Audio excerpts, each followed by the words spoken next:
Alright, welcome back. So I tried streaming Pokemon Platinum earlier. The run just instantly fucking died. Tried streaming more Yu-Gi-Oh! Earlier. It was the third time this week I've tried to stream it. Somehow my save data got bumped back. So now, you know what? It's time to return to something reliable. It's time to read more SCP Foundation Wiki. So we're reading numbers 151 through 160 tonight.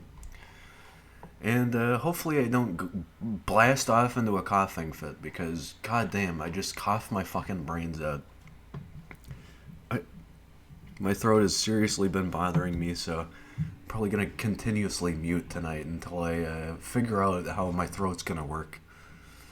I have no idea.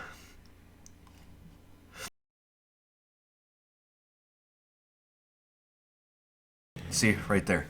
Anyway, yeah, it's time to return to the wiki. And yeah, I hope you guys enjoy. Just a little forewarning, if you're easily scared, you might not want to watch this one. And we play music in the background, so let's get back into it. Every time. Today has just been so scuff. For whatever reason, I can't pull up browser source either. Okay, there we go.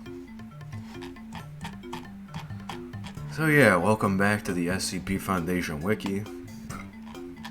I believe we read the names of the ones we read last time. Yeah, excuse me, I'm just gonna be taking long breaks, deep breaths in between words, because I don't know what the fuck is wrong with my throat this week.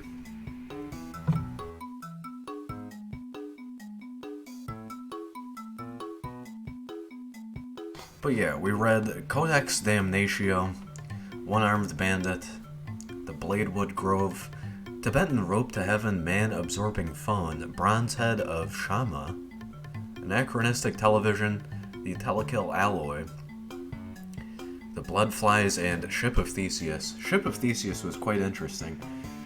So yeah, we're going to be moving on sequentially to 151, the painting, and of course let's check out a random SCP article as well.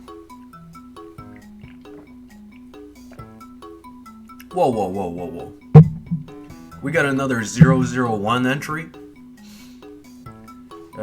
Site 100, Perpetual Cordial Containment. Cordial? Item number 1, Object Class Thaumiel. This is such a standard looking photo. Let's see here. So the caption for the image says, 001 Entrance Alpha, Foundation Front Purposefully Expunged. The name of the image is just site alpha.png. Looks like a standard legal building, or maybe even like a bank building or something. Very ornate design, like, just lots of verticality. Not even arches, because it's all square. The building itself is a very silly looking square with rectangular breaches, rectangular like entrance way at the top, presumably the stairwell or whatever. At the base of the building is just gigantic rectangular windows, and then as we go up, the amount of windows doubles because there's a vertical thing in the middle. And then by the third floor, there is even more things in the middle, meaning even more windows. It's quite interesting in its design, but it's also just very fucking basic looking. Yeah, it seems to be reflecting general buildings in the background, behind the camera shot. And the sky in the distance, it's just somewhat of a clear, cloudy day, sky blue. We can see at the top of the building on the left and right hand corners there are 2 cameras, or what appear to be security cameras. And just lots of green to non-leaf foliage, just a lot of trees, different variations of trees. To the left and right sides and the gardens in front of this building, there's a quite large but not tall fence in the way of the entrance to this building. And a couple of, like, what looks like cement turnstiles near the entrance. Not quite sure what this is, but yeah, it just looks like a standard government building you'd see somewhere. On the left-hand side, closer to the foreground, on the sidewalk, is a large, again, probably concrete, just parapet type of thing, like maybe even like a separate walkway or something. Again, it's just rectangles on top of rectangles with a long black rectangle in the middle. On the right-hand side, we can discern what looks like I don't know, a fucking Hyundai Elantra or something. Gray, a little bit of shininess from the sun, baking it. And the street is arching from the top right to the bottom left, kind of. Excuse me, I'm gonna be doing that a lot tonight. So yeah, it appears the car is parked on somewhat of an incline. Aside from that, there's really nothing more. I mean, just more like concrete lining the gardens, and then on the sidewalk in between the concrete, just more foliage, like shrubs and random greenery. The sidewalk itself seems to blend in with the walkway into the building, except for right where those two patches of foliage cross. There's like this whitish texture, which is probably just more concrete or something.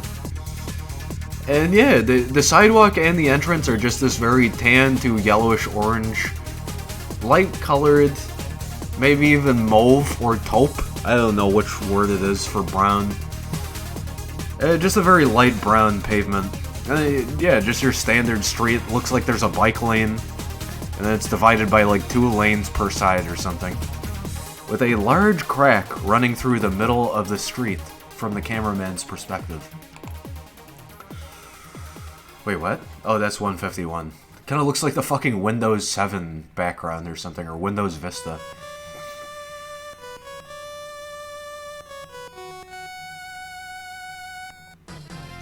Why is this page centered? That's so weird. Alright. Alright, this is 001. The name of the tab is IHP/lock proposal. Lock, L-O-C-K-E.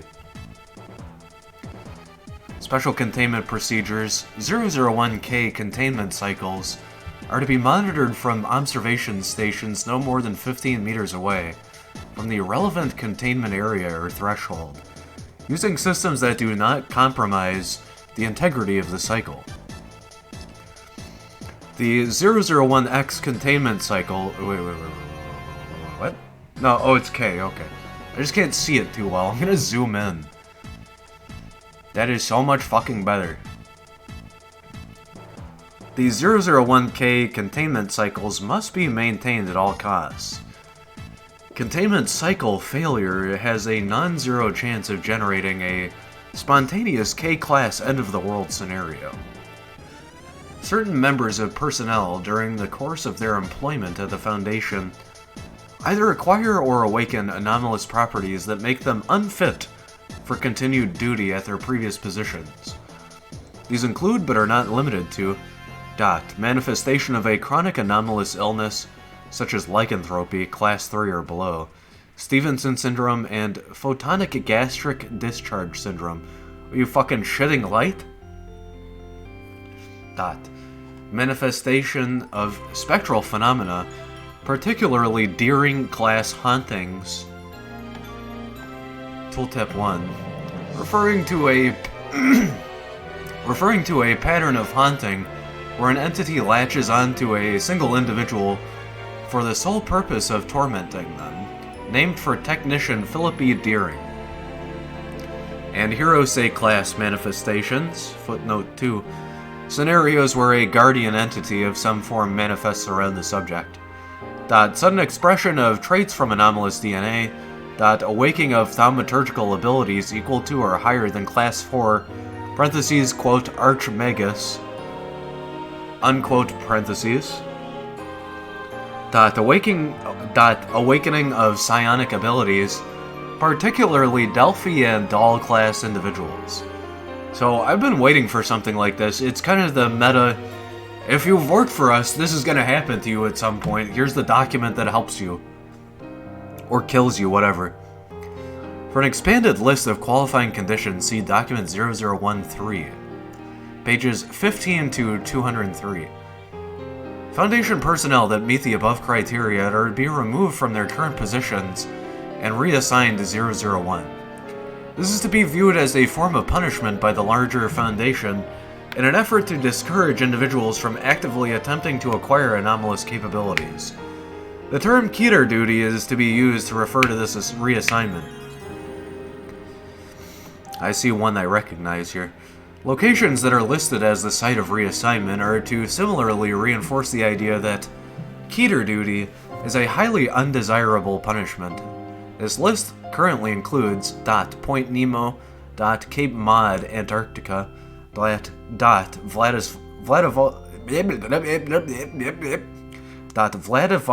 Russia, the Darlen Gap, Central America, Pyongyang, DPRK, Site 87, Wisconsin, USA.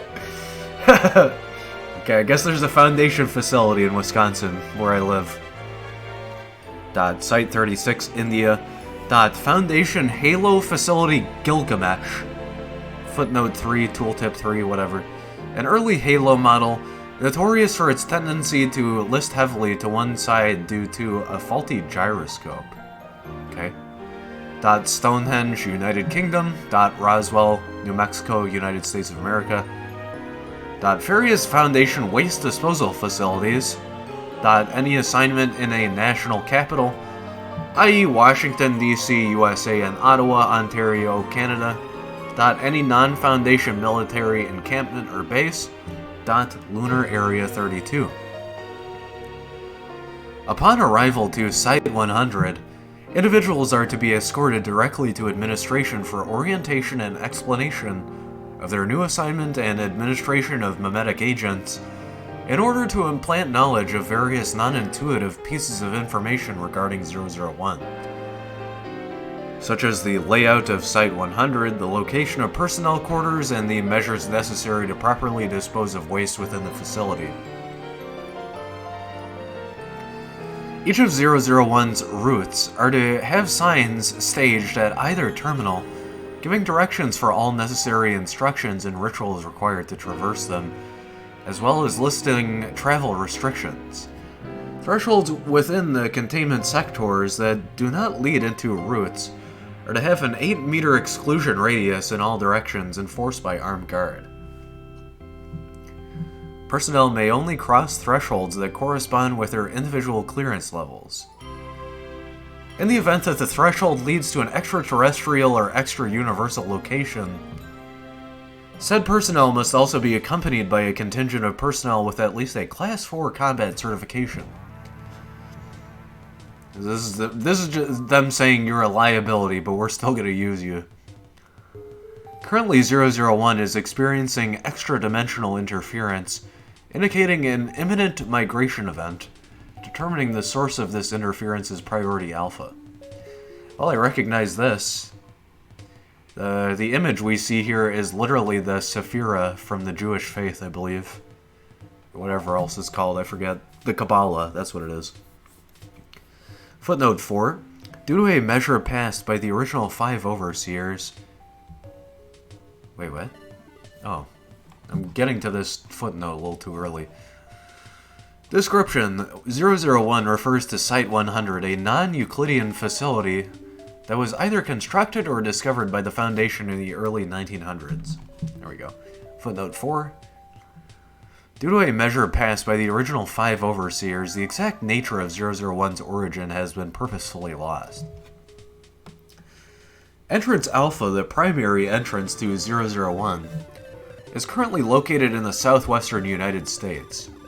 The next migration event is expected to occur in Strike-Through 2024 on Strike-Through 2021. Alright, we have another image. Honestly, we can see this just fine without me having to open it in a new tab. The description of the image says a map of 001's Euclidean geography. All areas barring Entrance Alpha, Administration, and the Archives have apertures leading to the outside of Site 100. I'm pretty sure I'm right about this.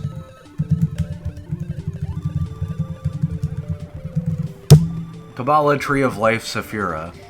I think this is exactly what I'm looking for. Yeah. Looks vaguely the same. It might even be one-to-one similar. What's the major difference here?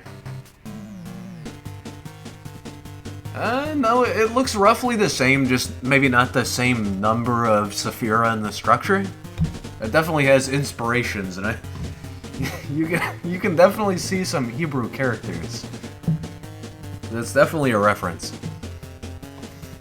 So we have Alpha Entrance, the green dot on the far left. It's connected to CMS containment, connected to admin, connected to technological containment. And just interlinking with most of the Saphira here, or spheres, or whatever you want to call them, is a different Hebrew character for every single connection. Admin, connected to archives, CMS containment, technological containment. I mean, really, what can I really describe here except it looks like the Sephiroth? And biocontainment, esoteric containment, conceptual containment, sapient containment, core, parenthesized, theorized, inaccessible.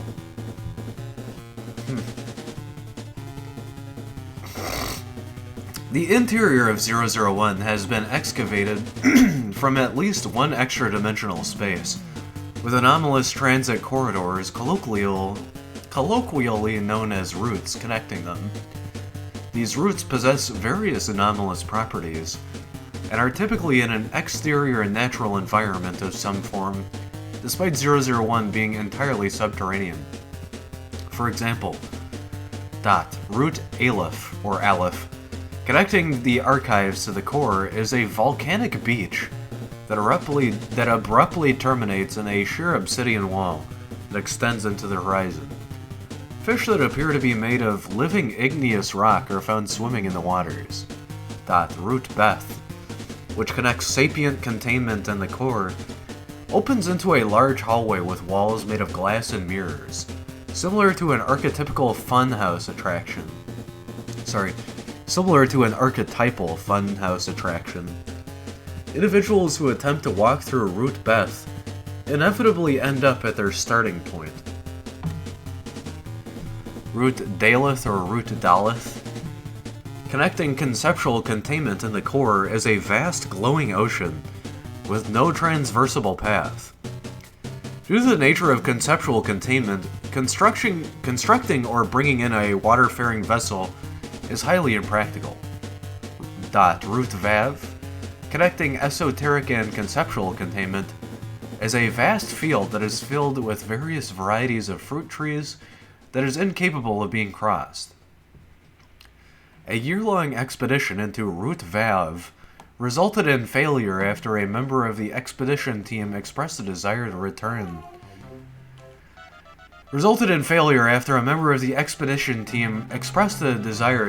Home, and all members of the team found themselves back in esoteric containment. It went one direction for a year straight, huh? Route Sadi, connecting administration and CMS. Footnote 5. Cognito-hazardous, mimetic, and semantic containment resembles a large resembles a large Igapo forest. Footnote 6. Blackwater inundated. God, I cannot fucking talk. Can't talk, can't stream today. Just too much bullshit happening. A Blackwater forest? That's fucking disgusting. Literally a forest with rivers full of shit and piss. Exploration into this area shows it to be on top of some form of floating mountain. Signs directing individuals to the path appear when areas are not being observed. Flamingos, Phoenicopterus ruber, Phoenicopterus ruber, are the sole species of animal that inhabit Route Sadi. Why flamingos? Why is it so popular in this? Route Kaf, connecting administration and archives, runs through the 5th floor of a tenement building in an unknown city. Inhabitants are humanoid, and will invite Foundation personnel to partake in recreational activities with them.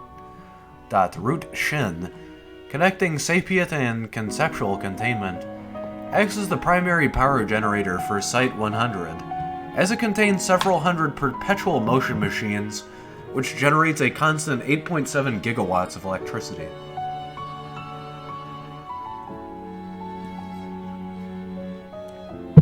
Sorry, like I said, I gotta just slow down, take a break, breathe tonight, because my throat is so fucked up. It's just so clogged, and no matter how much I cough or whatever spit, it does not go away tonight. 001 is divided into 10 major sectors: Entrance Alpha, Administration, Archives, 6 additional containment sectors, and the core sector. The structural elements of each containment sector appears to be concrete and rebar, with tiled flooring and fluorescent lighting, reminiscent of standard Foundation site construction. However, each of the containment sector is several stories tall, and are framed in a panoptic structure, with the floors accessible via several glass elevators situated in the open central space. Each containment area contains several instances of 001K, or access apertures, termed thresholds by site staff, to areas of localized reality containing these items, if physically located outside of 001. Each 001K instance represents an anomaly that is capable of perfectly containing an extant Keter-class SCP object. These items are contained in such a way that their individual anomalous properties result in the containment of all items in the same area. Efficiency. Certain humanoid and/or sapient Keter-class anomalies, such as Dr. Audrey McGrath, this links to 353, Agent Jihu Choe, this links to 953, and containment specialists Dano Enyo and Pefredo Gray, this links to 1765, have been forcibly conscripted by 001 to act as Foundation personnel to aid in containment using their anomalous abilities. This conscription anomalously prevents any official Foundation documentation from referencing these individuals using SCP designations beyond this generalized 001K designation. So you're telling me this shit's fake? This is a fake page or something? I didn't mean to do that. Keep forgetting I'm zoomed in. We'll just scroll through this like this. It's fine. I'm not gonna read these, dude. This is such a long article. We've got to get along to sequential soon.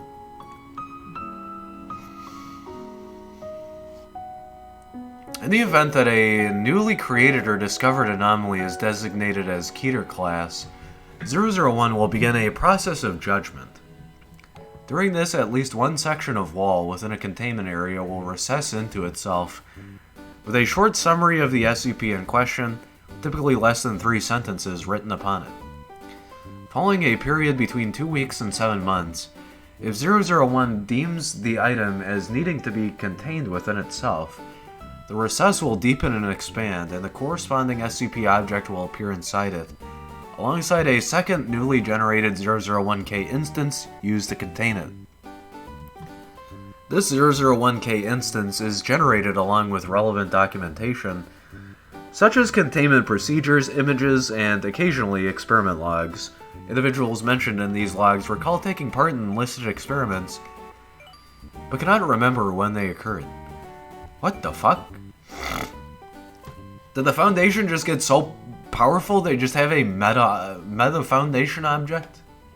Like, yeah, we'll make more Foundations with this one Foundation. This thing just sounds like it generates everything. In certain cases, 001 will reject an SCP object. For example, 008 was deemed to not require containment within itself, and was reassigned a Euclid classification. This does link to the original 008, which is super weird. Whatever. Very fucking weird. I don't know if this is meant to link to a different thing, but the URL for this, by the way, is called Keter Duty, which I think we stumbled upon this at some point. But it is the random one, so yeah, for now it's random. This is the randomly generated one. I might as well read through it. Following is a partial list of 001K instances and their methods of containment. How much longer is this? Okay, it's just like a big fucking table for the rest of it. Oh yeah, and then clearance required. Jesus fucking Christ. I like the story building, but come on, bro. Sometimes they link way too many interrelated things. So yeah, it's a table. Column 1, objects designated as 001K. Column 2, 001K description. And column 3, containment method. I'm not even gonna bother clicking any of the interlinked URLs here. I'm just done with this. I'm so tired today. 3984, an anomalous phenomenon where no member of the kingdom Animalia, including humans, is capable of dying. K2935, an alternate universe where every observable organism, including most sapient AIs and some entities known to possess complete immortality, have spontaneously died. The open threshold between K2935 intermingling with 3984 caused an end to an ongoing Omega K end of death scenario. The threshold can be passed through with no ill effect on the baseline universe. It is believed that the death effect in 2935 and the Omega class scenario and the Omega K class scenario are subverting each other's effect, allowing for the continued existence of both life and death.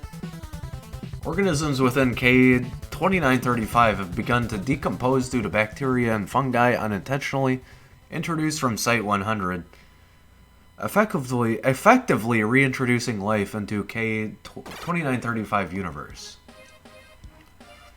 5007.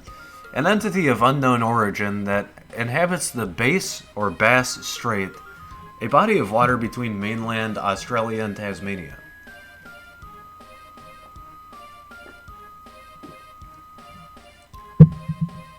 K169, a gargantuan arthropod that was originally located in the Atlantic Ocean before being forcibly moved to the South Pacific surrounding Australia.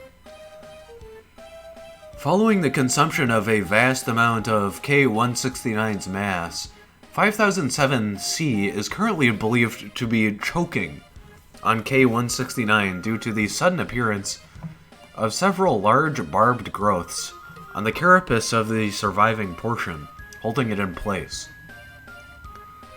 5007's activity has dropped to negligible levels, barring an occasional sea quake when it gags. Alison Eckhart, an extra-dimensional Alison Eckhart that contains several Alison Eckharts that are capable of negatively affecting non-Alison Eckharts when given a semantic Alison Eckhart. Alison Eckhart, an Alison Eckhart affecting agent Alison Eckhart, which causes Alison Eckhart and all of her component Alison Eckharts to have the semantic identifier of Alison Eckhart. So it's like a quantum person.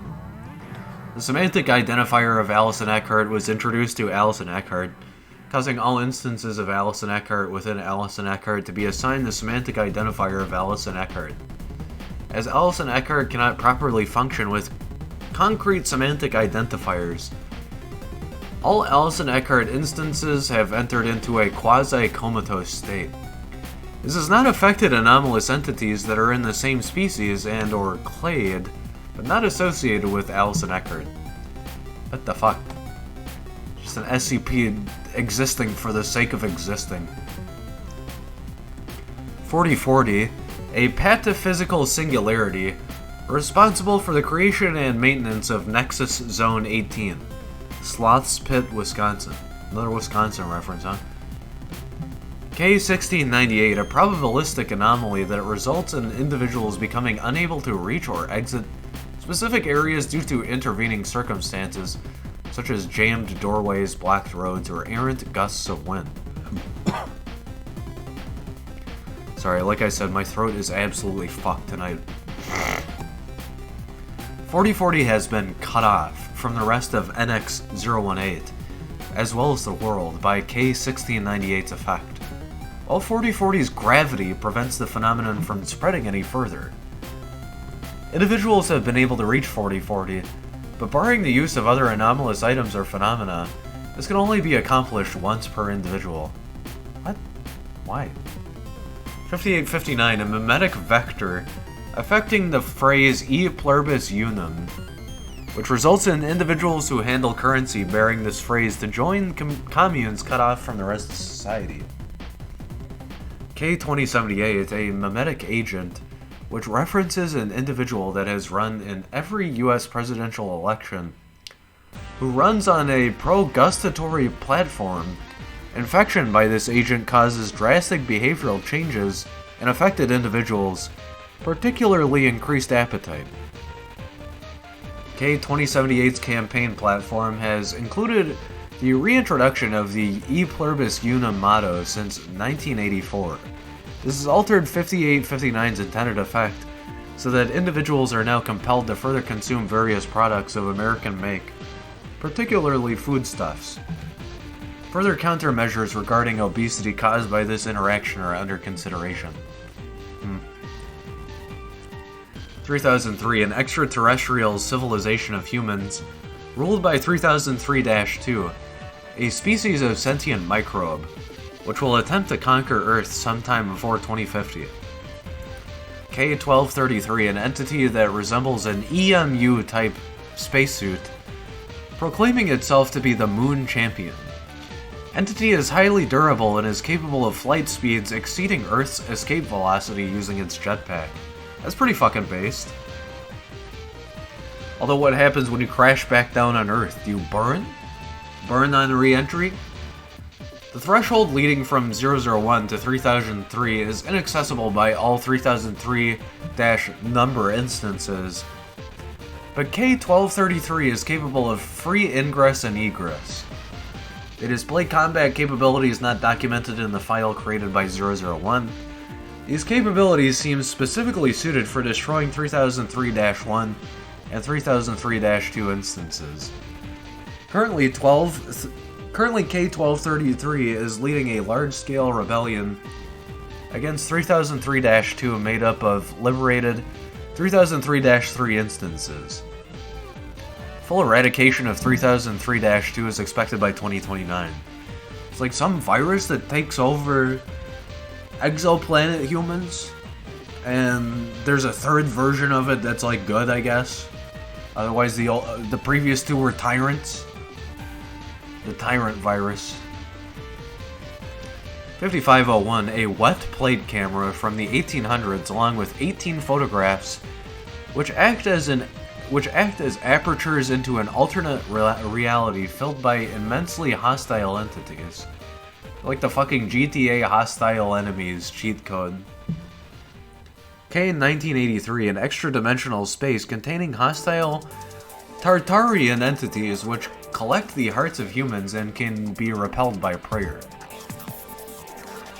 The photographs created by 5501 are contained within K-1983, each acting as an aperture into the opposite.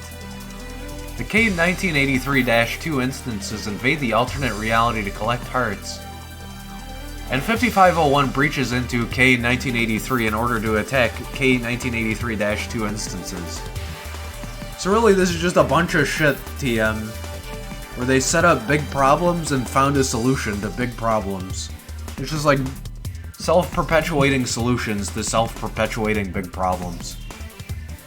ZH-002, an anomalous chimeric entity, roughly equine or cervine in body shape, whose appearance corresponds to natural disasters affecting Taiwan.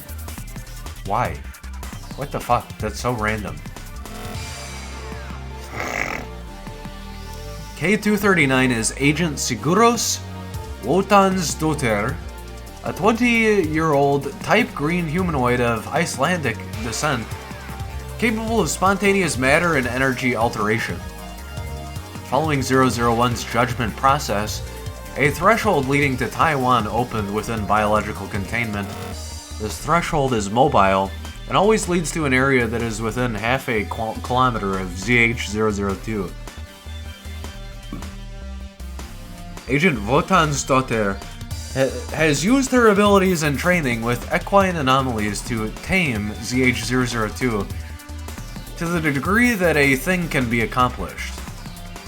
Agent Wotan's daughter has become ZH-002's full-time caretaker, mitigating the damage it causes, returning to 001 through the threshold twice daily for meals, and using other amenities in Site-100. Just comes back for a coffee with their magic horse. Magic person and their magic horse. Sorry, thaumaturgical horse? Thaumaturgical person?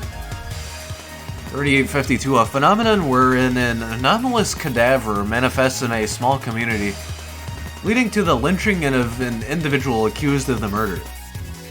2547, a phenomenon wherein several hundred canines will surround and isolate small communities.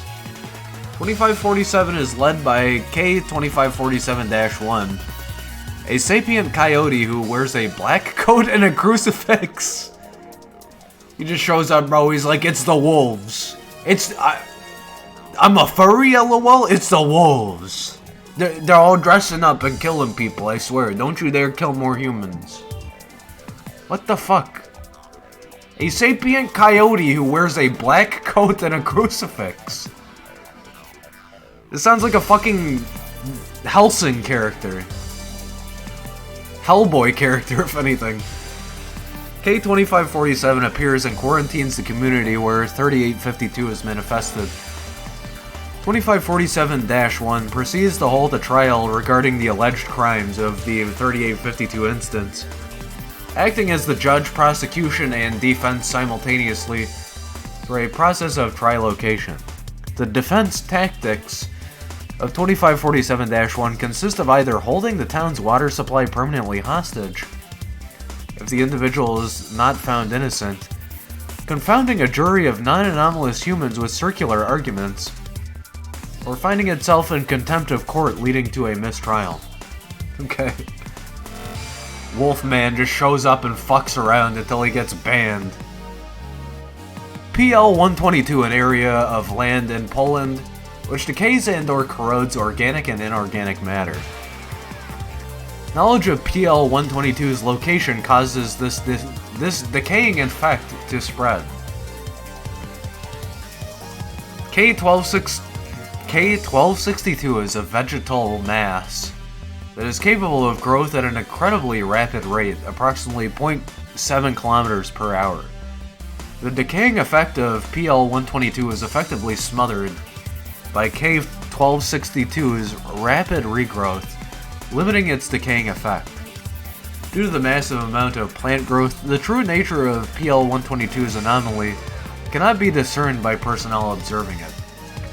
Combined with altered Foundation documentation, this has effectively negated PL-122's anomaly from spreading in the mental net landscape. Mental corruption.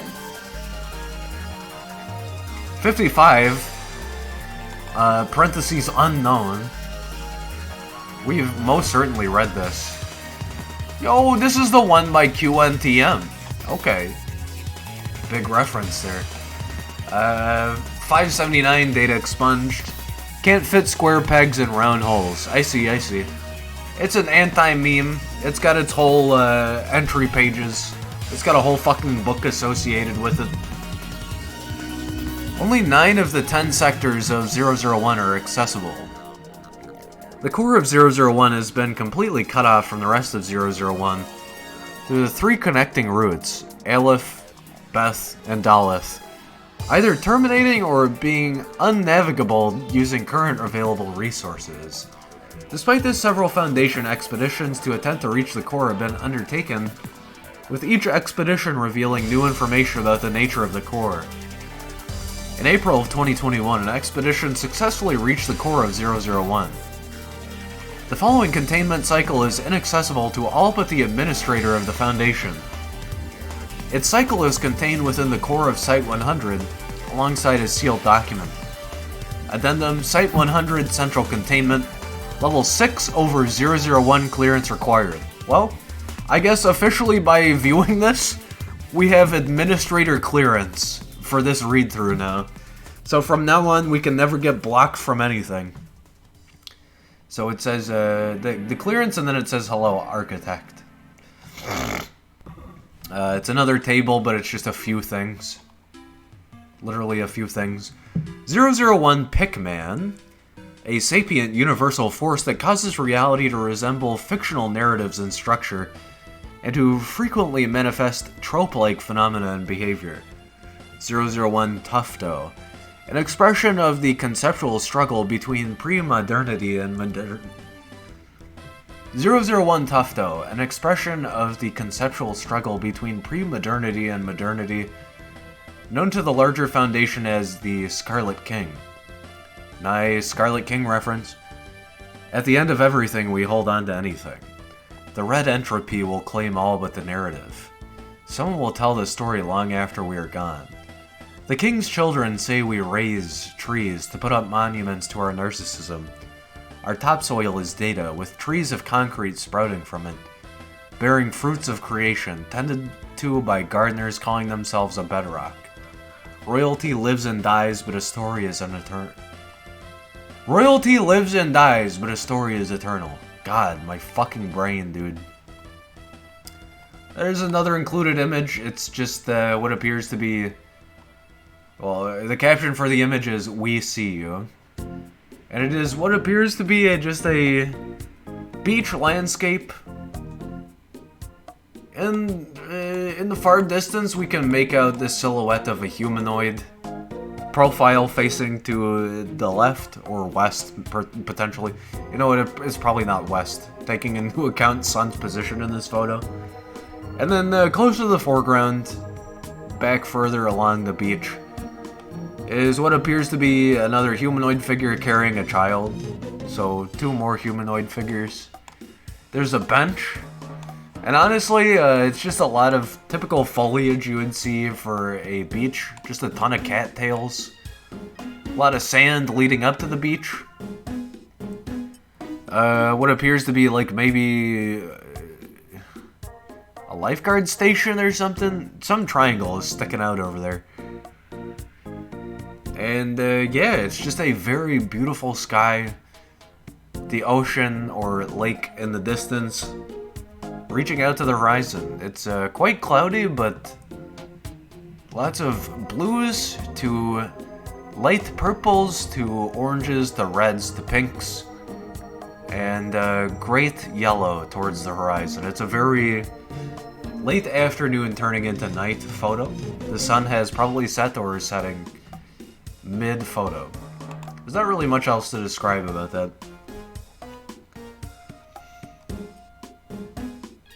I'm sorry you'll never know peace. Peace which links to the stars do not wait for you. Probably another Scarlet King related thing. There is a flow to the new order and to the other.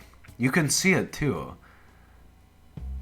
The balance, the scales we precariously EM dash. This will create a wasteland of a world ruled by fear and darkness. We cannot allow this organization to lose its... Already they are herding staff into cells once more. Our roots are rotting and dying. But the walls do not breach. You have fallen and wait in containment. Learn from us. It will get worse before it gets better. People will miss the hope, and they will want this world back in time. If you scream when you are alone, know that you are heard. Alright, well I feel like that's almost a different true 001, but it's 001 proposal, building, co-authored, container, extra-dimensional, foundation-made, historical K-class scenario, loop, paradox, rewrite, space-time, subterranean, Thamiel, the administrator. Alright. I'm gonna zoom out now. So here's 151. It has an image. Caption for the image, it says, a digital image of 151. No harmful effects result from viewing duplicate images. Bro, the original's an NFT of the SCP. The name of the image is SCP-151, parentheses 1.jpg. Honestly, it literally looks like a Windows icon. Other than that, it's just a typical God rays, the sun poking in through a photo underwater, and the light is quite directional. It's poking out from the center top to the corners. So it's definitely rays going in directions. There's 4 primary major rays, with the most eccentric one being the brightest. And really, yeah, it's just light exposed against presumably air bubbles and water. As we approach the further bottom of the image, I mean, it just recedes into darkness. Very deep blues to light blues to white blues. It's pretty. Item number 151, Object Class Euclid. Special Containment Procedures. 151 should be kept in a locked storage compartment covered by an opaque cloth. The keys to the compartment should be kept in the custody of the site commander when 151 is not being researched. When research is being conducted, 151 may be kept in a locked laboratory, provided it is always covered when not being used. Description: 151 is a 1 meter by 1.3 meter, parentheses 3 feet by 4 feet, oil painting, apparently from the perspective of someone underwater. A subject who views the painting exhibits no initial effects. However, over a period of 24 hours, the subject's breathing becomes increasingly labored, culminating in the death of the subject. Autopsies reveal that subjects' lungs have filled with seawater. Attempts to halt the drowning process by medical intervention have proven successful in prolonging the life of the subject, but have not stopped nor reversed the condition. Lungs filling full of seawater, that's what I feel like right now. The painting is not signed, but several names are written on the back. Addendum: 151 was found in the antique shop in blank blank after the Foundation began investigating a series of unexplained drowning deaths. As blank is landlocked, the Foundation dispatched a team of plainclothes agents after being informed of the nature of the water in the victims' lungs, and that the victims had all been discovered on dry land. The agents discovered that the names written on the back belonged to a group of artistically inclined students, all of whom disappeared during a study abroad program in blank. Investigation into their fate is ongoing and may provide clues as to the nature and origin of 151. Artistic cognito-hazard Euclid liquid visual. It's art. It's danger art. Art with intention. And the intention is to flood the viewer's lungs with seawater, I guess. Item number 152, Object Class Safe. Special Containment Procedures. 152 is to be kept in a locked chamber in Site-49, henceforth referred to as the Reading Room. The Reading Room is off-limits to personnel below Clearance Level 2. The Reading Room will be equipped with 1 ceiling lamp, 1 security camera, 1 scanner, copier, printer, to be restocked with paper and ink as needed, 1 standard office chair, and 1 standard office desk, upon which 152 will rest. When not in use, 152 will be turned in... When not in use, 152 is to be turned to its last page, so that any additions made to it can be immediately observed. A single guard will be posted outside of the reading room to deter unauthorized persons from entering the reading room. All personnel are advised to remain quiet if they are near the reading room. See XK class end of the world scenario.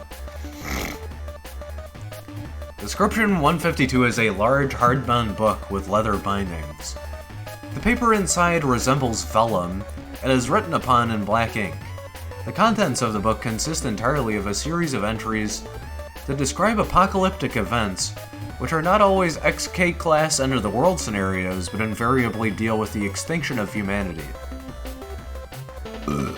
The entries are arranged in chronological order, beginning with an unexplained spontaneous failure of the sun in 6000 BC, and ending with other events close to the present day.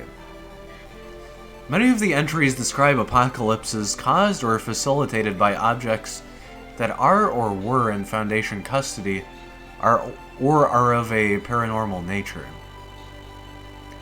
There are also records of human extinction caused by more conventional means, such as nuclear warfare or deadly viral epidemics. Each entry describes in some detail the events leading up to the calamity itself, and the aftermath until the point at which the last human on Earth dies. It has been observed that the entries in 152 change to whatever language the reader is most comfortable with, up to the point where the sentence structure can change significantly from reader to reader, or even begin using colloquialisms that only the reader would understand. Weird?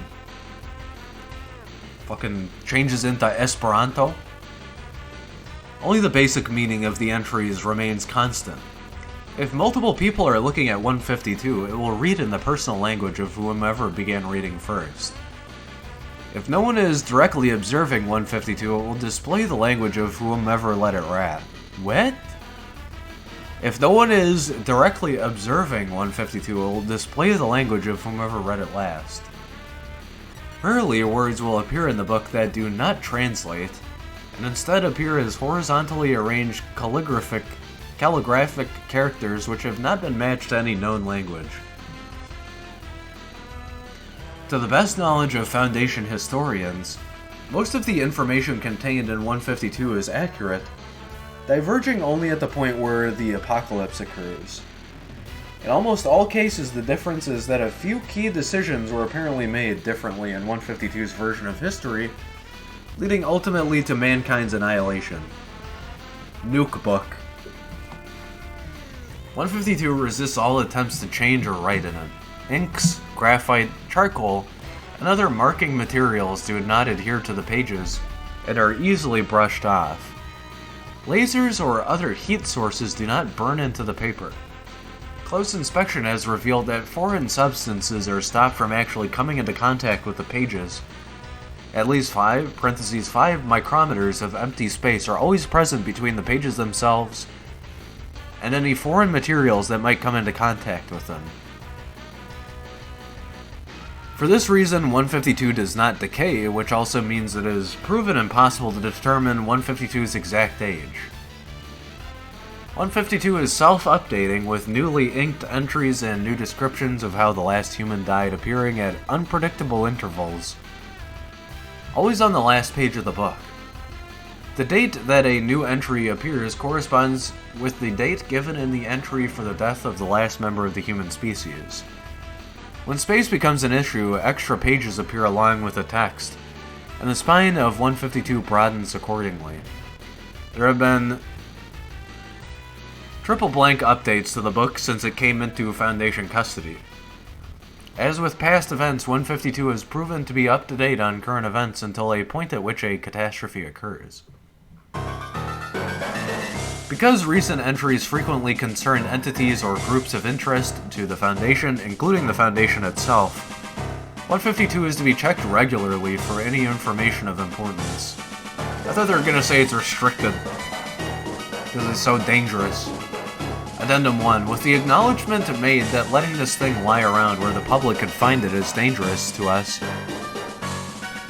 is there any real reason to study it? Outdated hypothetical disaster scenarios aren't our concern. We've got plenty of real ones in the present to deal with. 05 single blank. Addendum 2. The book is accurate enough about pre-disaster Earth that it makes a decent guide to the present. Plus, it gives a little perspective on the big picture of what some SCPs could do if they got loose. I think all researchers with clearance ought to read the last 50 pages or so, just to drive home how important what they do here is. For want of a nail and all that, Dr. Jansen. Addendum 3, Jansen. Half the entries in the last 50 pages show the Foundation screwing up and killing everybody. 05 single blank. Addendum 4. Like I said, it gives a little perspective. Dr. Jansen. Whoever this 05 is, they definitely need to update themselves. What the fuck? Just because you didn't experience the world-ending event doesn't mean you can't, like, see an event recorded in it newly and, like, event a future instance of it or something. Incident Report 152-05. On the night of double blank, quadruple blank, the security guard on camera duty noticed that 152 was missing from the reading room. However, by the time she had finished reaching for the switchboard to report this, 152 had reappeared, and there was a new entry on the last page.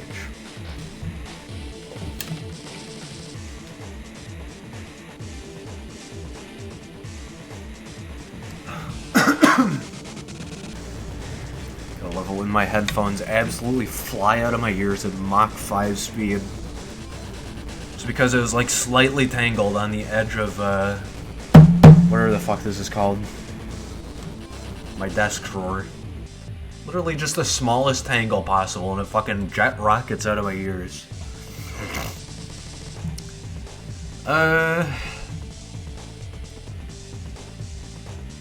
As this was the fifth such occurrence of sudden disappearance and reappearance, referred to Incident Reports 152.01 through 152.04, a simple test was conducted with a high-speed camera, a sensitive electronic scale upon which 152 was placed, and an alarm set to go off if the weight upon the scale abruptly changed.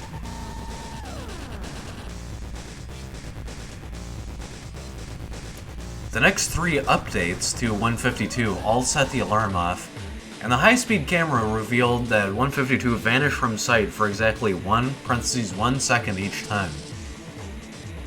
Addendum 5, I posit that the book isn't actually being updated as such.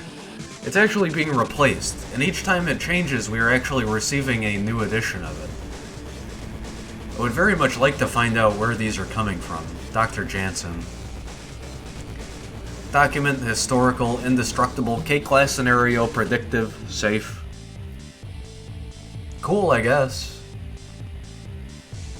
I don't know. I don't know whose side I take with that one. Is it useful? Is it useless? I don't know.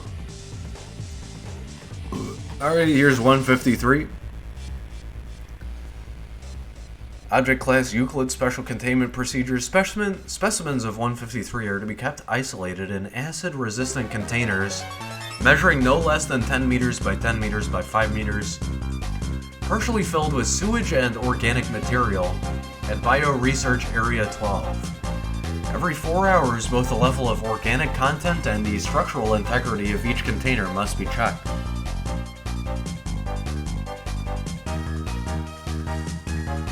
Under no circumstances are these containers to be connected to any internal or external plumbing system.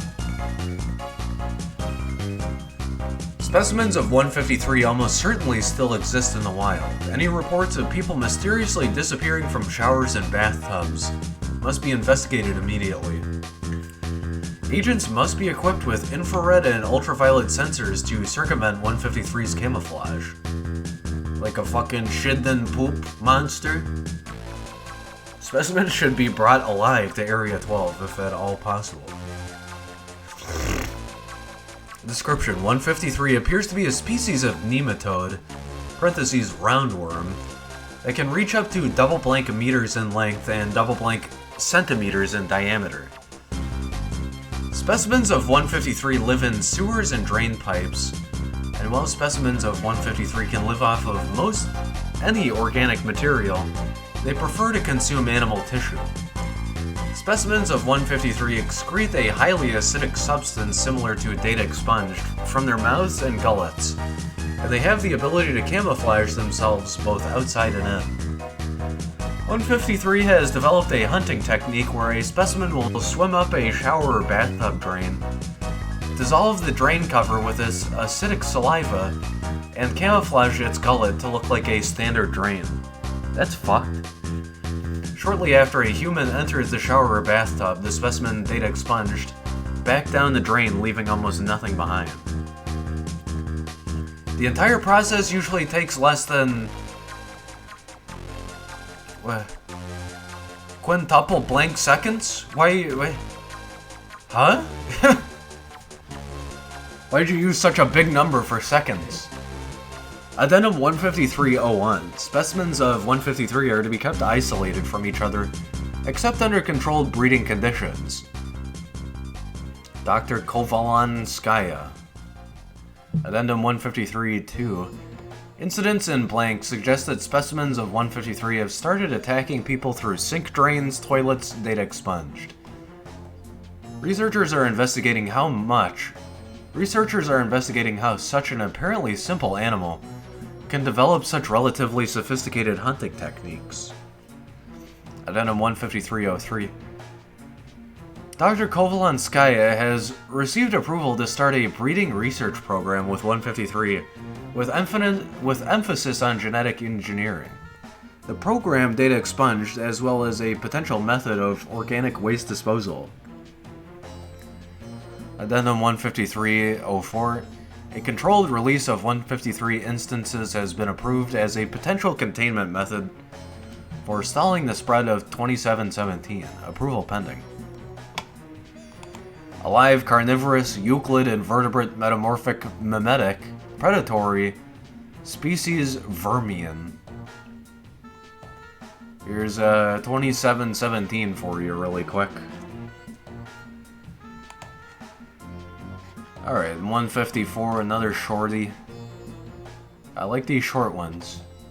Also, my throat is fucking killing me, so I'd like this to go fast tonight, even though I'm enjoying it. 154, Object Class Euclid.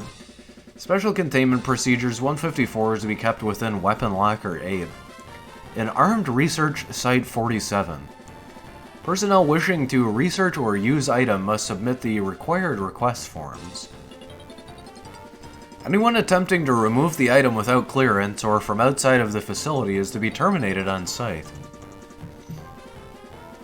Description: 154 is a pair of simple bronze bracelets, completely circular and large enough to comfortably hang off the arm of most people. Spectrograph analysis has proven that the item is composed entirely of... What? Spectrograph analysis has proven that the item is composed entirely of copper, parentheses 85%, tin, parentheses 11%, arsenic, parentheses 3%, and traces of other slight impurities, parentheses less than 1%. When both bracelets are worn on the same arm, and the wearer concentrates on them with arms extended in a depiction of a traditional knocked bowstring pose, achieved by having the arm with the bracelets completely extended in front of oneself, with the opposing arm extended up to the elbow of the fully extended arm, a large, fully indistinct, incorporeal bow will form in the extended hand, and both bracelets will glow slightly. From that point onwards, 154 can be treated as a bow until the pose or concentration is broken, which results in the bracelets reverting to normal. There is no actual bowstring, but completing the motion of pulling it achieves the same effect. When the bowstring is pulled and released, the bones of the arm will be forcibly ejected from the extended limb, traveling in a straight path at speeds recorded over 300 meters per second. The missing bones and resulting damage to the arm are quickly regenerated, and the weapon is capable of being fired again within minutes. Tests using subjects possessing multiple arms/hands, such as 1884B, footnote 1. 1884B was permitted to be used in testing with its approval. 1884B was able to fire 5 shots from 154 within a minute. Testing ceased on 1884B's request, following 1884A becoming distressed due to pain associated with 154 use. Have demonstrated the ability to fire 154 several times, with the bones of different arms being used with each successive firing. The regeneration implemented by the item is limited, only affecting the damage inflicted by the weapon itself. This regeneration seems to be an automatic action, and will continue in almost all situations. Both firing the weapon and the resulting regeneration are understandably painful, and participants which have used the item once are generally disinclined to repeat usage. However, there have found to be some occasional abnormalities regarding the regeneration. Most often this manifests simply as minor mutations of the original subject, such as changes in size, pigmentation, and structure of the original organelles. These are an uncommon occurrence capable of happening during any use of the weapon, though generally tend to occur during repeat usage. There are more drastic abnormalities, though these are much rarer and coincide with highly frequent use. These mutations can range from anything such as the growth of extra joints and digits in the affected arm, to a complete change of the chemical or physical structure of the limb. One test subject unknowingly had the bone matter within his arm converted into an unstable explosive compound, only discovering the fact when it detonated, causing 2 fatalities and 3 casualties. Another had the entire bone and musculature structure morphed into fully functional serpentine physiology. Snake arm acquired. Euclid intangible, jewelry, skeletal, transfiguration weapon. Quite odd, but I guess interesting concept too. It's like a bound weapon from whatever Elder Scrolls game. This one has an image 155. Why can't I click this? You hear that? That's me clicking this. Okay. I guess I was right-clicking and middle-clicking at the same time. The description for the image says a non-anomalous processor board removed from 155. The name of the image is 155-1.jpg. It appears to be a main board with several processors on it.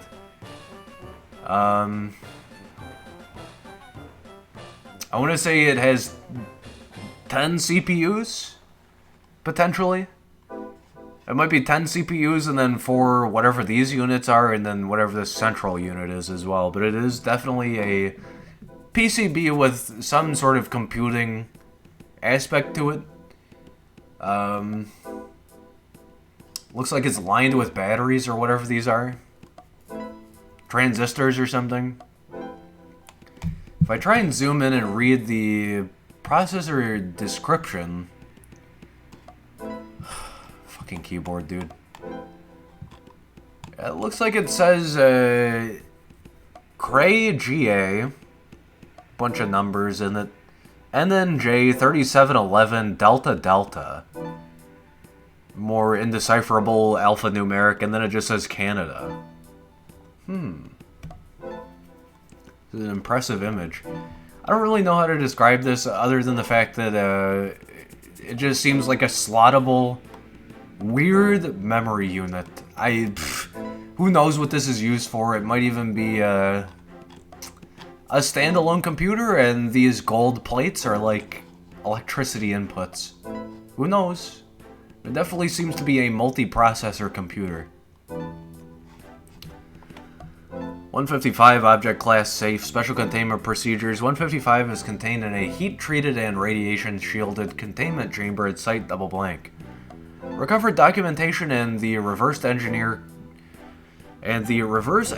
compiler for 155 are available for all personnel with sufficient clearance on Site Double Blank's secure file server, but execution of programs on 155 may only be performed with prior permission from at least 2 level 3 senior researchers. Please see document 155 exec 1 for radiation and thermal safety procedures for the safe operation of 155. As of Incident 155-8, experimentation on 155 has been suspended pending decontamination of 155's former containment chamber and relocation to a new containment chamber. All tasks intended for execution on 155 must now be triple-checked to prevent the possibility of non-halting execution. So somebody fucking fork bombed this thing or something and it started irradiating its containment chamber. Is that what happened? Description 155 is a complex electronic construct consisting of a highly modified Cray CS6400 supercomputer, a dedicated radioisotope thermoelectric generator, and a device that has yet to be fully reverse engineered. 155 was recovered from the basement of Prometheus Labs' primary research laboratory by elements of Mobile Task Force MU4, or MU, whatever, MU4, parentheses, quote, debuggers, unquote, parentheses, following the destruction of the facility and subsequent Foundation intervention. Sounds like that sentence appears every time Prometheus Labs is mentioned. Yeah, this was recovered from there. It's destroyed, by the way. When a program and accompanying data is loaded into 155 and executed, 155 generates a spherical temporal distortion field with a radius of approximately 5 meters. Within this sphere of influence, the passage of time is rapidly accelerated, resulting in a hyperbolic increase of in the effective processing power of 155. Execution begins slowly as the processing hardware of 155 is dated, but its effective processing power approaches infinity after approximately 8 minutes and 14 seconds of execution. Holy fuck. For fragments of documentation recovered from Prometheus Labs, 155 was used to perform massive calculation jobs that would have taken months, if not years, of processing time with conventional computing devices. Despite its capabilities, operation of 155 is highly dangerous as heat and radiation generated by 155 are trapped and accumulate during operation, forming a sort of event horizon of energy that is released when execution ends. The execution of programs that exceed 6 minutes results in enough radiation generated that the containment chamber in which 155 is contained must be decontaminated before research personnel may re-enter. Well, seems useful despite how dangerous it is. Addendum 155-1. I'm not listening to Mario Paint Fly Swatter. I need to remove that shit. I like Mario Paint, but just like Tsutomu Fuzawa, I think his name is, Space Channel 5, every fucking song is the same goddamn song. Speaking of songs, I can't play this, by the way. It has lyrics. Addendum 155-01, Incident 155-08. On single blank, double blank, Dr. Blank entered a flawed program into 155 that resulted in non-halting execution, an infinite loop. After attending researchers and technicians realized the error, an emergency shutdown of 155 was initiated, but it could not be fully stopped until execution had exceeded 8 minutes and 3 seconds. At this point, an intense wave of heat and radiation melted through 155's containment chamber, resulting in 11 casualties, and the total destruction of the C-wing and Site Double Blank. 155 only received minor damage in the incident. The experimentation is suspended while revised safety procedures are under review, and replacement parts are procured to repair components damaged by accelerated aging. Interesting. Computer electronic Prometheus radioactive safe temporal thermal. I don't know what to think about that one. Stick like a fucking fusion reactor in it. Get faster free energy, I don't know. 156, Object Class Euclid Special Containment Procedures. 156 is to be kept in Refrigerated Storage Unit 19C, except when removed for experimentation. Subjects infected by 156 are to be restrained and monitored for their own safety. From September 21st to March 21st, infected subjects should be kept within a secure storage unit, unless the experiment's parameters indicate otherwise. Both storage facilities should be monitored by security camera. The Determination and autopsy of D-Class personnel assigned to 156 should be delayed until after March 21st. No personnel are admitted to consume 156 except D-Class personnel, unless approved by a Level 3 staff member. Description: 156 is a group of exactly 181 pomegranate arrows. The number of instances of 156 is constant. When one is ingested or destroyed, it is replaced instantaneously with a new one among the largest group of contiguous instances. Otherwise, the instances can be moved around freely. After leaving the group, i.e. after an instance is touching no other instance, the instance will spoil normally, after which a new instance will appear. When all instances are destroyed simultaneously, all 181 instances reappear randomly at the location of one of the destroyed arrows. Attempts to measure the time between destruction of one instance and the appearance of a new one using high-speed cameras have so far failed.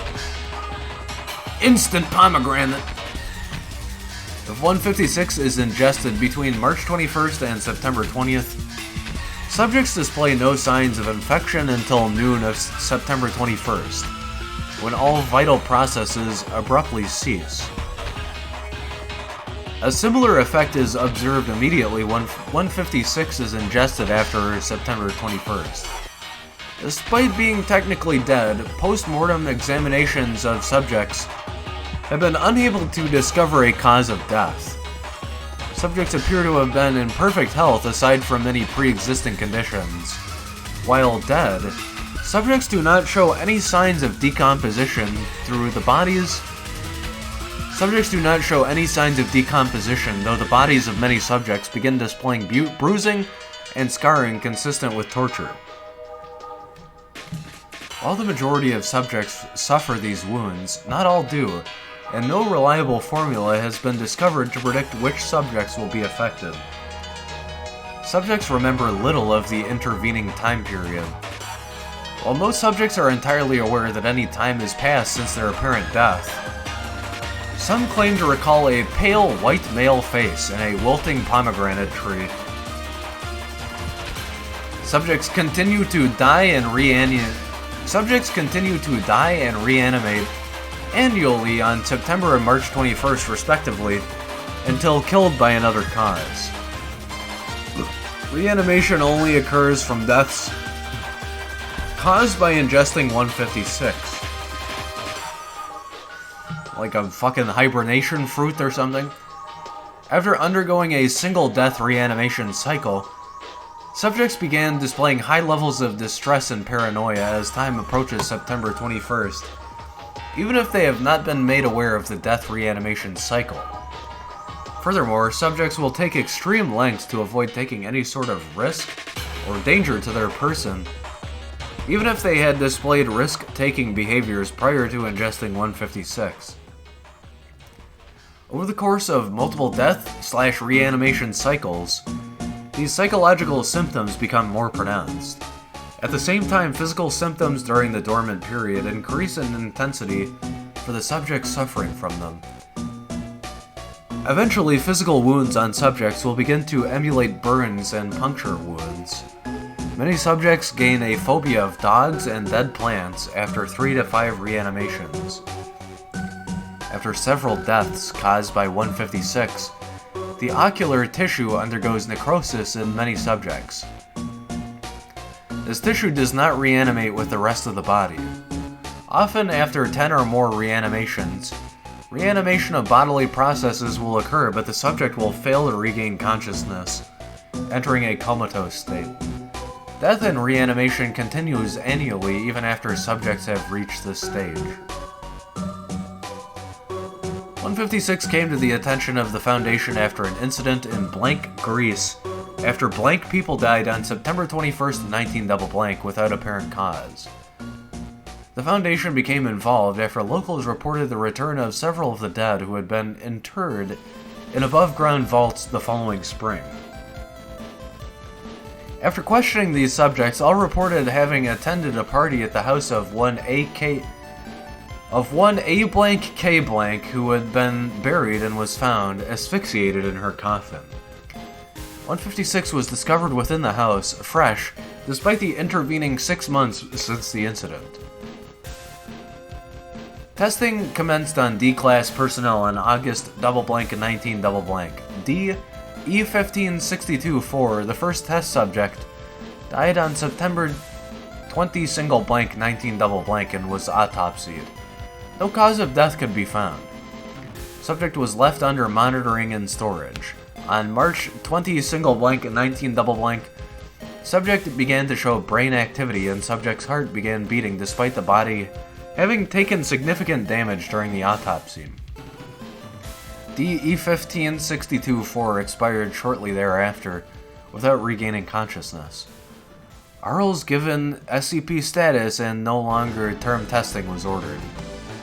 Euclid, food, mind-affecting, plant, reanimation, self-replicating. Guess this could be cool for like sending people out on long space journeys or some shit. Although their eyeballs would disappear. 157, Object Class Euclid, Special Containment Procedures. When not being used in an experiment, 157 is to be stored in its cryptobiotic form in a dry, airtight container. It is estimated that 157 can survive in this condition for at least 10 years. Specimens needed for experimentation can be removed from storage and given water then food to restore them to a usable state. Personnel working with an active 157 colony are cautioned not to eat, drink, change clothing, or apply any substance to their body in the presence of 157. Foundation MTF agents are authorized to administer Class A amnestics to any survivors or witnesses of wild 157 attacks. I see tardigrades. Description 157 is a previously unknown microscopic animal in the tardigrade phylum, adapted to live on land as a predator. Like other tardigrades, 157 is extremely resistant to environmental damage and can enter a cryptobiotic state when no food is present. 157 normally exists as an amorphous mass composed of millions of individual organisms. In this form, it can slowly crawl and climb. 157 colonies are predatory and can attack insects and small animals by engulfing them and then slowly dissolving their prey with digestive enzymes.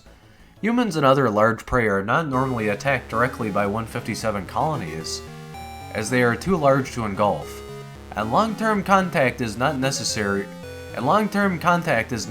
for 157 to successfully feed. The organism has developed an alternative method of achieving such contact. 157 colonies possess an innate telepathic ability.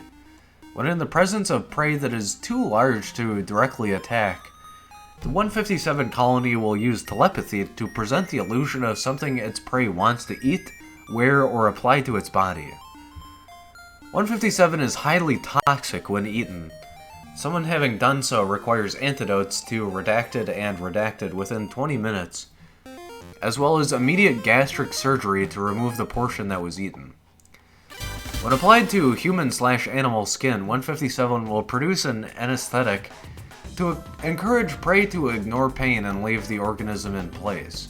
It then dissolves and consumes the skin within 30 minutes to 2 hours. Dead prey is rapidly consumed, and 157 will grow significantly as it feeds. When reaching a size of 5 kilograms, 157 will split into smaller colonies that move off in search of new prey. When in the presence of 2 or more individuals, 157 will have an inconsistent appearance. It may appear to be a food item to one person and an article of clothing to another. This can serve as a warning and prevent exposure to the organism. So always go in and at least go in teams of 2, at least. Addendum. Note that due to its resilient nature, 157 can be split into smaller pieces, boiled, microwaved, etc., and remain alive and dangerous. So don't bring your fucking lunch into this one. Don't bring it into the containment chamber for this. 157 capture incidents. Incident 157-1, blank blank, found with extensive scalp damage after mistaking 157 for a bottle of shampoo and applying some to his hair. Victim was apparently immune to 157 anesthetic and began screaming, attracting the attention of his wife, who had been eating a snack. It was the weirdest thing I've ever seen. He had a pastrami sandwich on his head and it was eating him. Victim treated for chemical burns, 157 captured alive, victim and wife given Class A amnestics and released. A pastrami sandwich eating her husband's head. What the fuck? Incident 157-2, blank blank, found partially consumed by 157 in his office at blank company, after apparently believing 157 was a pair of socks and wearing them. Victim bled to death after feet and lower legs were mostly dissolved. Sounds like some salad finger shit. Incident 157-3. Standard monitoring of police reports revealed a missing persons case where the investigating officers observed a couch slowly attempting to crawl towards the door of the victim's apartment. Couch initially sealed an area by police. Foundation agents later determined it to be an unusually large variant of 157 and contained the specimen. Amnestics administered. Although large enough to attack humans directly, this specimen prefers to use its telepathic ability to attract prey, in the manner of smaller 157 colonies. A live animal Euclid microscopic mind-affecting predatory species swarm telepathic. Alright, time to move on to 158. Surprised my throat is clearing up a little bit, but it's still absolutely fucked. Object Class Euclid's Special Containment Procedures 158 is installed in Operating Theater 07 in Bioresearch Area 12. Personnel are not to be allowed in, nor is power to be supplied to the room, unless they have submitted and had approved a proper clearance requisition form to the Chief of Research, Professor Blank. Personnel wishing to use the device must request and read the entire transcribed instruction manual in full. During the device's use, two armed guards are to remain on standby outside the room at all times. In the event of an accident, all power must be cut to the room instantly, and guards are to examine the room carefully for any signs of misconduct. Misconduct will be punished in a manner decided by the Chief of Research on a case-by-case basis. Description 158 is a large mechanical arm, similar to one that one might find in an automotive factory, although the end attachment is unusually shaped, resembling a pointed tridactyl claw. Its optimal placement is to be installed and suspended upside down, its base attached to the ceiling in a room that has been built to accommodate. A series of cables are protruding from the base, and some are connected to a complex mobile console, complete with VDU, Visual Display Unit, and full keyboard. The others should be connected to a working power supply if the device is to be operated successfully. At the bottom of the console, there is a dispensing device with attachments for a container roughly 7.6 centimeters (3 inches) in width and 17.8 centimeters (7 inches) in height. The arm, cables, and console have sustained fire damage, though this is purely cosmetic and does not affect the device's performance. When activated, the device will take 20 minutes to boot up and become fully functional. When used correctly upon a living organism that displays cognition, 158 will remove an unknown substance and transfer it through the dispensing device beneath the console. The optimum container for this substance is a glass jar or beaker that fits the attachments. After this action is performed, the organism that it was performed on will cease all higher brain functions, with only the activity in the brainstem continuing. The subject will not respond to external stimuli and will not exhibit any movement beyond basic reflex actions. The substance removed is gaseous, though its overall appearance and properties differ from subject to subject. The substance is an indefinite source of kinetic, electrical, heat, and light energy. Although the rate and output again differ from subject to subject, the average is relatively low. The device was found in late 2007 in blank blank, within a burned-out hospital that had been in apparent disuse for a large, discernible period of time. Rough estimations would put it at over 5 years. Along with the device was a badly damaged owner's manual which contained instructions on how to use the device. These instructions have since been transcribed and copied numerous times, with a single copy always present in the containment room. All the instructions clearly state how to maintain and use the device. The chapters chronicling who built it and what exactly it did were too badly damaged to be read, requiring a process of trial and error to find it. See Experiment Log 158AA. Additional notes: the device is also capable of reversing the extraction, placing the same or a different substance back into the subject. See Experiment Log 158AG. When this action is performed, the subject will regain all cognitive and higher brain functions, but the total results differ, depending on whether or not it was the original substance extracted from the patient that was replaced. Addendum 01. Dr. Blank suggests experimentation with D-Class personnel and electronic equipment in attempt to reproduce 168, 1875, 2306, or similar phenomena, parentheses pending.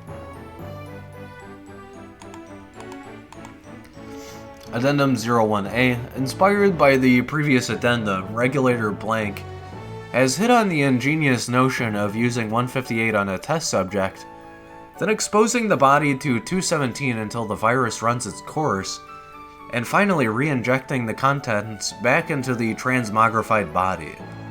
Blank and Blank are extremely excited about this proposal and have arranged a meeting with all 12 of the Blank to discuss the far-reaching benefits of such a technique. Too many links in such a short article.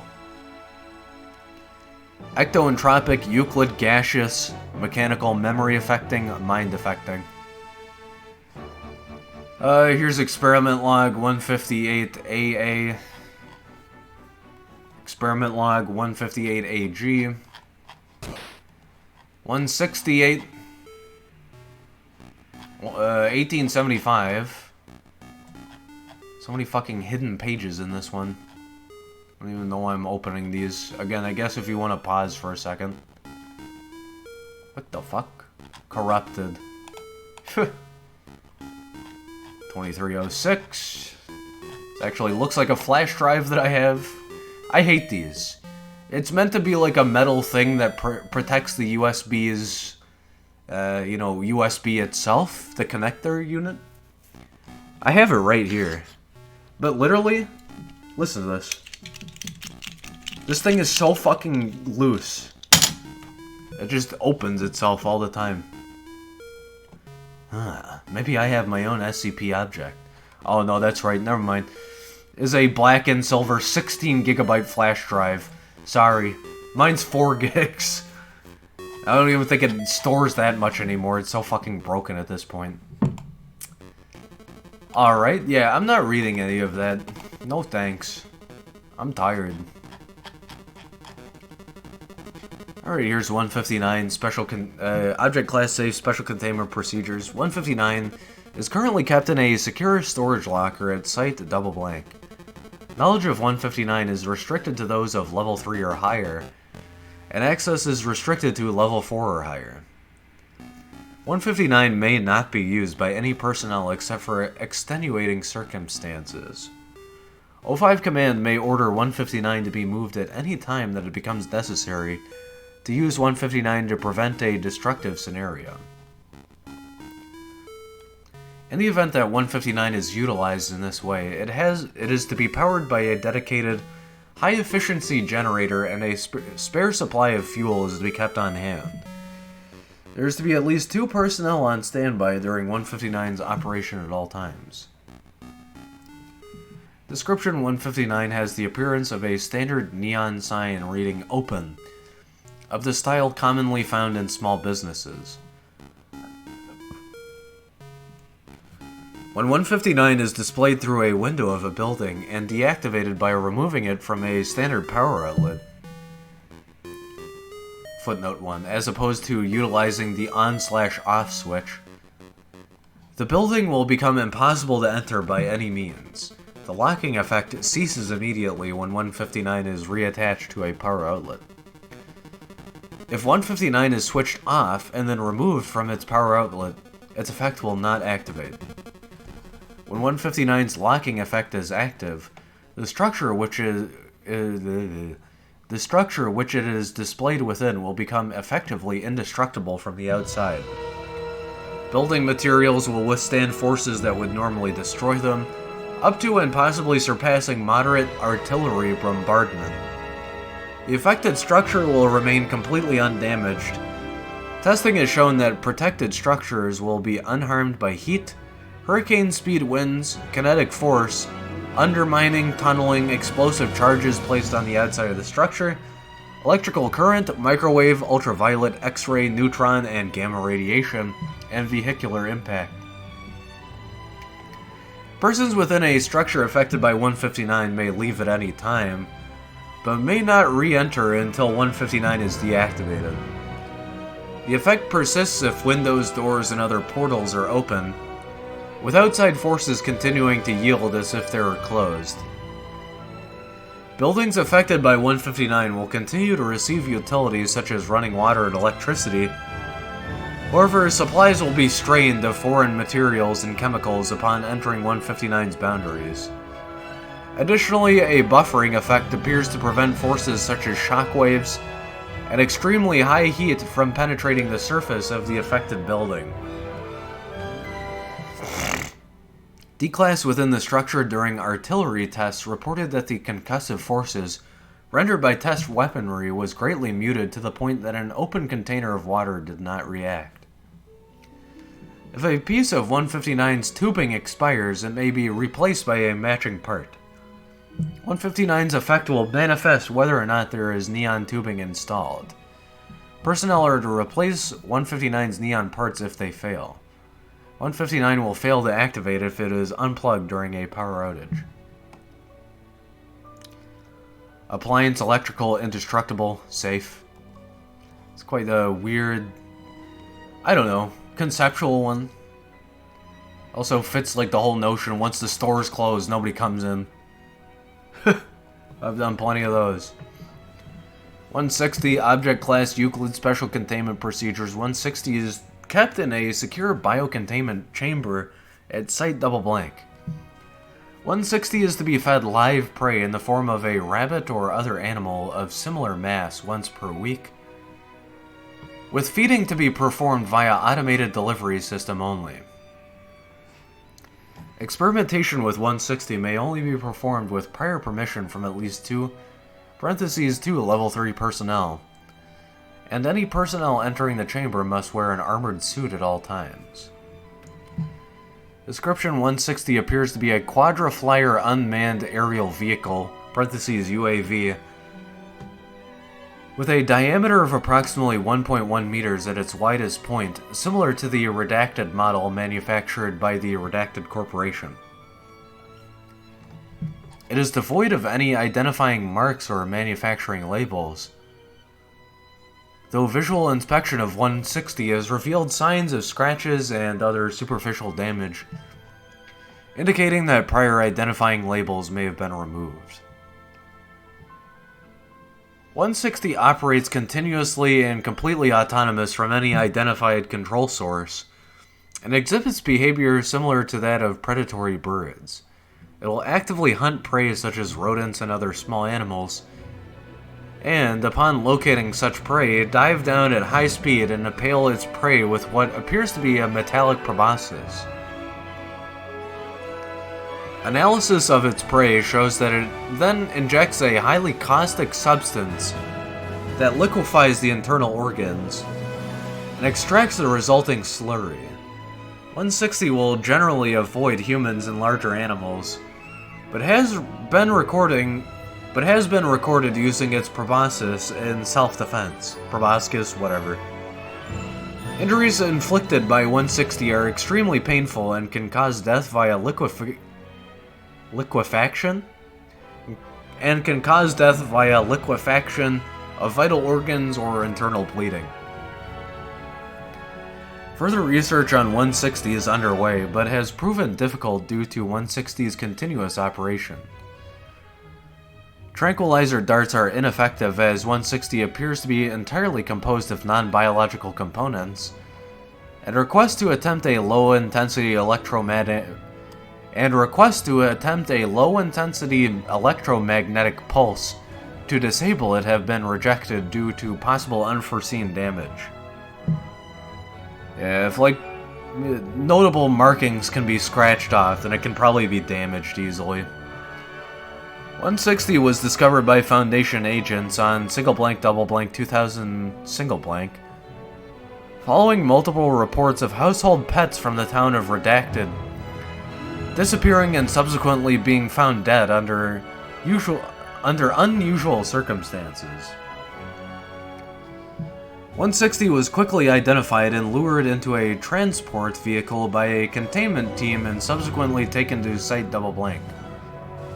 A search of the area turned up over double blank desiccated small animals, including house cats, rabbits, wild rodents, and miniature dogs. Airborne, autonomous, Euclid, mechanical, predatory. This thing hails from an alternate timeline where UAVs were created for warfare, and also created quite early, it appears, too. What the fuck? I accidentally clicked random and we got 2077. I meant to go to the series page, but okay. Nice. 2077, huh?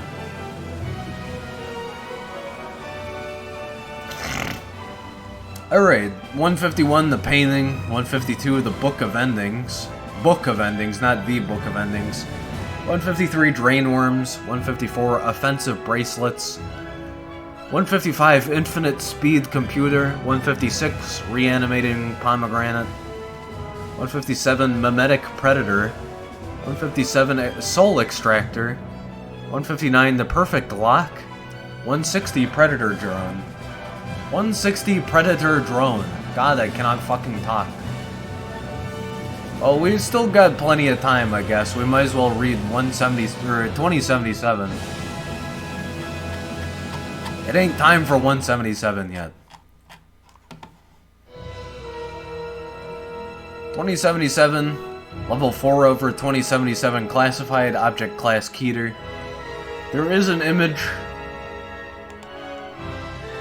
The caption for the image says, 2 of the most common appearances of 2077. Soft capsules on the left contain fish oil, while capsules on the right contain bone meal. The name of the image is 9000.jpg. Okay. Come on, keyboard. Trying to zoom in. You're not doing me any justice here. Yeah, I mean, it does look like fish oil pills on the left-hand side. I don't know about bone marrow pills on the right side.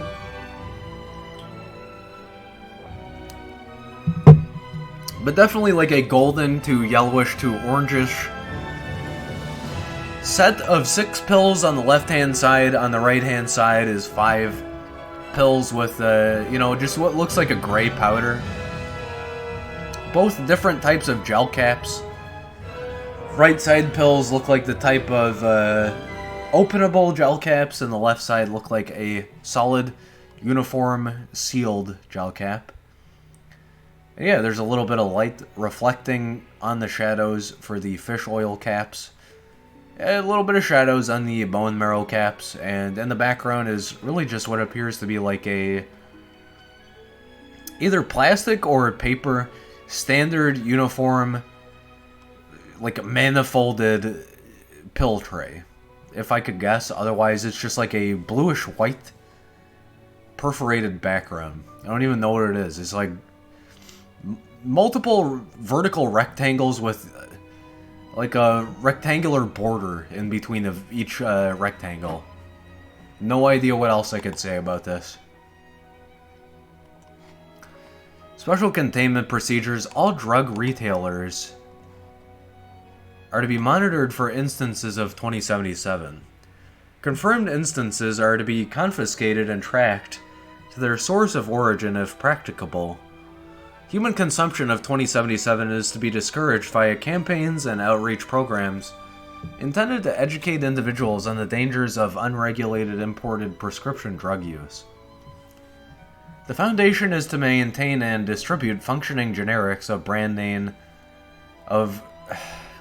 The Foundation is to maintain and distribute functioning generics of brand name norepinephrine reuptake inhibitors, parentheses NRI, selective serotonin reuptake inhibitors, parentheses SSRI, and non-steroidal inflammatory drugs, parentheses NSAID, via the front company Sunrise Care Practitioners in designated hotspots where instances of 2077 have been reported.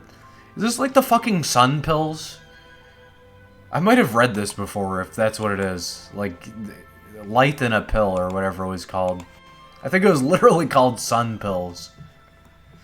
Description 2077 refers to a number of capsule and tablet pills variously advertised as analgesics,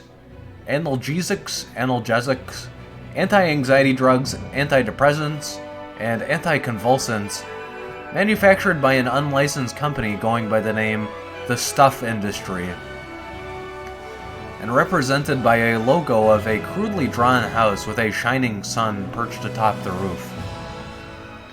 While the pills appear to function as advertised, analysis of the pill's contents show that each capsule is apparently filled with objects ground into powder and filled into capsules, including glass, quartz, plant matter, volcanic ash, sugar, bone meal, and owl pellets. Fucking owl shit pills. Gas station owl shit pills. Tablets are similarly composed of granulated matter or solid waste in a polymer coating. Capsules of 2077 that are emptied of their contents do not retain their effects when consumed. Instances of 2077 first appeared in blank Malaysia, in which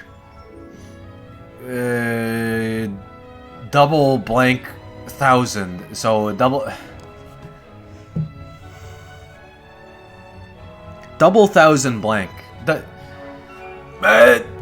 Double 10,000 blank kilograms of capsule and tablet pills from the Stuff Industry were confiscated as part of a drug bust. Analyses found no legitimate medicinal components within the pills, and much of the confiscated instances were destroyed before coming into Foundation custody. Further instances of 2077 began to spring up throughout Southeast Asia, India, Australia, China, and South America sporadically. Continued use of 2077 sees additional effects take place over a 2 to 4 week period. During this period, portions of an individual's body, ranging from hair and skin cells to layers of subcutaneous tissue, begin to part from the individual overnight while the body begins to regenerate lost tissue. The longer an individual remains on 2077, the greater portions of their body begin to be replaced. Organs and tissue matter replicated are genetically identical to the original tissue, with the exception of being free or otherwise unaffected by the disease and or injury supposedly being treated by 2077. They're just like magic fucking pills. Doesn't matter what they're made out of, they just do be doing their job well. They make you molt out the disease, whatever you have. Subjects using 2077 have often reported being unable to identify portions of their own body displaying symptoms consistent with Gerstmann syndrome and/or autotopagnosia. Footnote 1.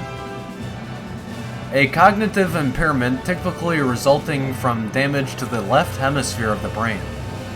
Characterized by an inability to distinguish left from right, difficulty in writing and understanding mathematics, and difficulty distinguishing fingers on the hand. A form of agnosia indicating an inability to recognize or orient different parts of one's own body. Subjects often have difficulty coordinating and determining distance between objects and their own limbs due to being unable to recognize their own limbs as a part of themselves. Subjects viewing themselves in a mirror tend to have less difficulty coordinating, though remain unable to identify specific parts of their body, typically indicating the general area of its location. Experiment log. A group of 150 Class D personnel were selected to ascertain the method of operation of 2077. They were selected and grouped based on physical and mental afflictions.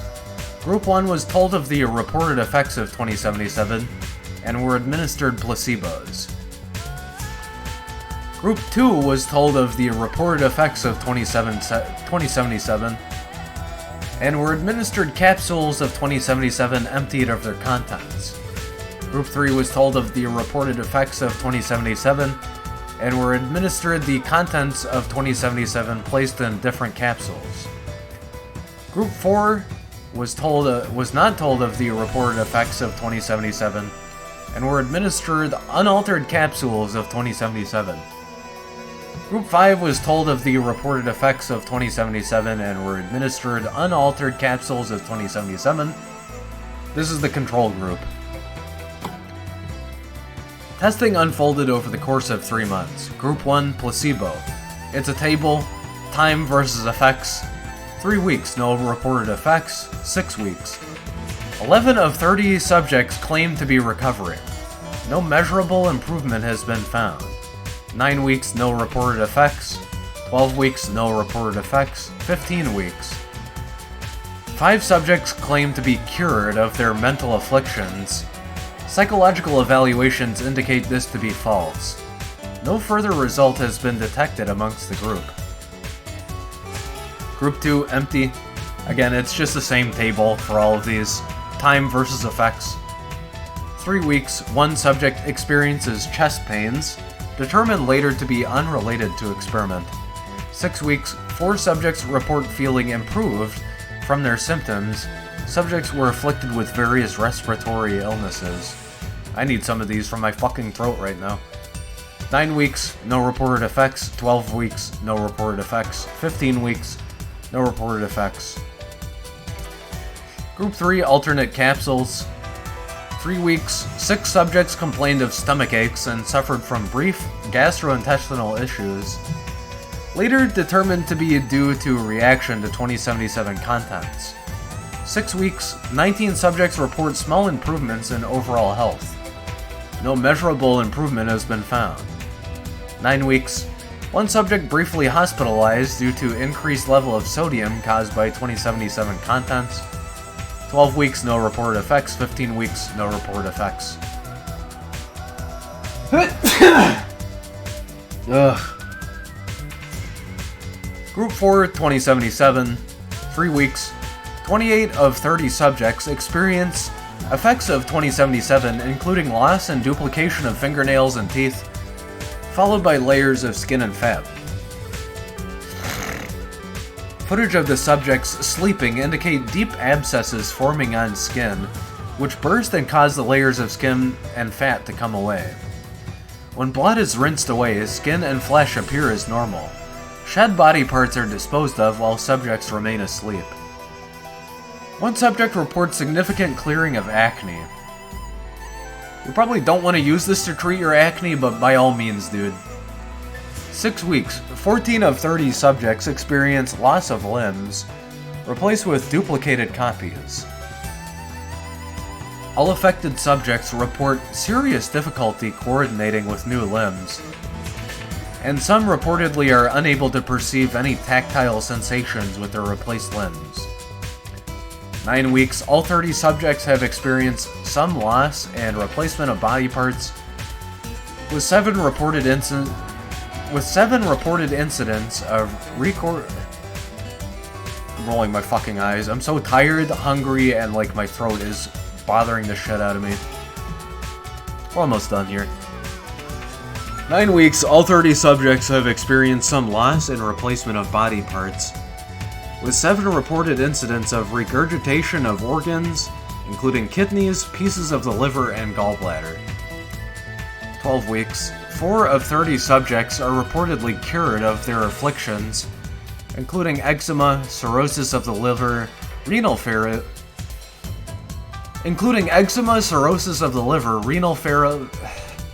God fucking damn, I can't read, dude.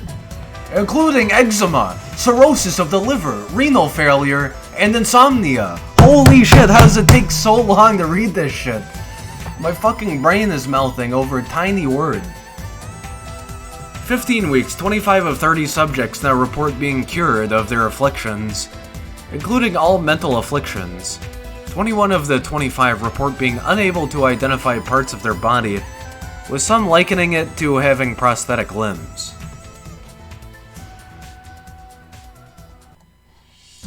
Three of the remaining subjects believe they have died and have been replaced into new bodies. One remaining subject claims to be 2 distinct individuals in one body. Group 5 controlled. 3 weeks. Results as expected. 6 weeks. Results as expected. 9 weeks. Results as expected.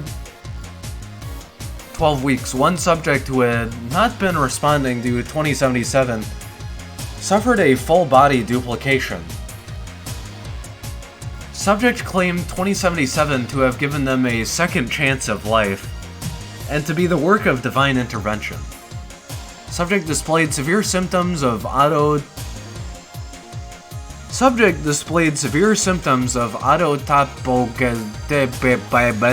did I say this perfect last time and now I can't pronounce it?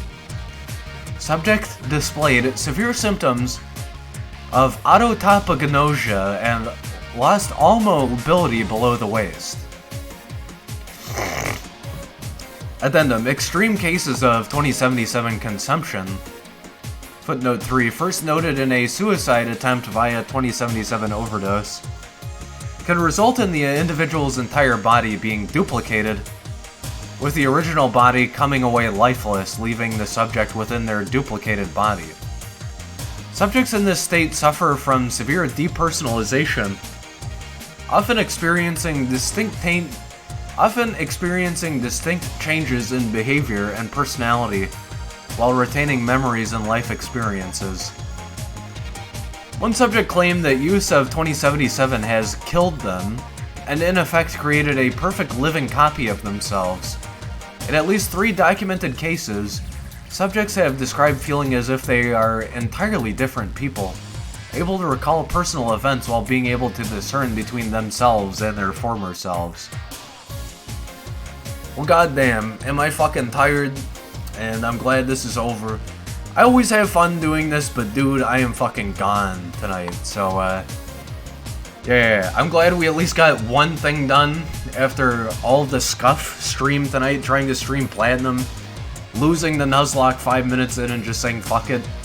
Trying to do Yu-Gi-Oh! Getting stuck on a previous save that I didn't even know was possible to do that.